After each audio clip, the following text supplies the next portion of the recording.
Hello and welcome to Resurrection Lutheran Church on Howard Avenue in Milwaukee, just off Howell. You can find us on the web at rlcmilwaukee.org. And this is Pastor Johnston here with you for another video in our Divine Service series as we're talking about what we do when we gather on Sundays, the different parts of the Divine Service. And today we're going to be talking about the prayer of the church. Earlier in the series, we talked about the prayer of the day. The service began with me down with the congregation, and then during the Gloria, I made my way up here, and we had the prayer of the day, which is a short prayer, which gives us a great glimpse into the main themes for that Sunday. After that, we then had the lessons, first lesson, Psalm, second lesson, and then the Holy Gospel. We had the sermon and the creed, the liturgy of the Word. And now we're going to transition again with prayer. And the prayer of the church is a longer prayer than the prayer of the day, and it's a more specific prayer often, meaning that we're going to pray for a lot of things in general, for the state, for the Christian church in the world, for mission work, for good harvest, for a productive economy, for peace, all of these things.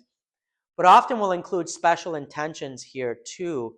People throughout the week may share these with their pastor, maybe just before the service, but it's always good to give him a little bit of notice or to write it down for him so he can be intentional about how it makes its way up here to the altar.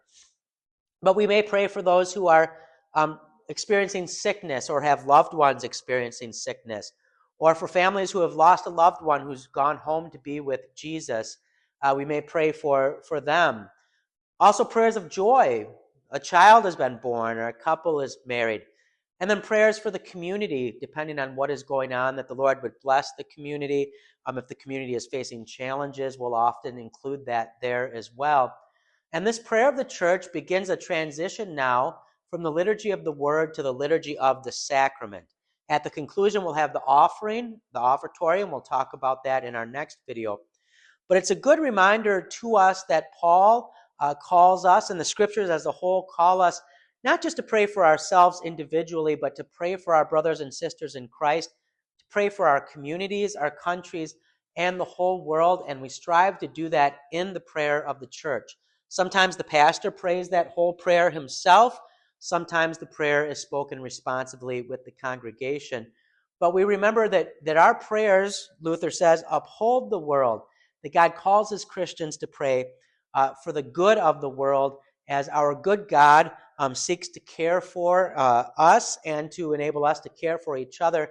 And this prayer reminds us of how he does so, but also that we are a people in community as we recognize each other's joys and challenges and sorrows. We'd love to have you pray here with us sometime. If you don't have a church home and you live in the area, we'd love to have you check out Resurrection Lutheran Church. Or if you're visiting and you're looking for somewhere to be on a Sunday, we celebrate the divine service on Sundays at 9:15 a.m. We have Family Bible Hour right after that, where we have Bible study. And then we also do Wednesday evening theology at 6:30, where we talk about different fun topics. Right now we're looking at some events and people from church history. Would love to have you join us for that as well. I hope you're having a great day. I hope you have a great week. And until next time, God bless.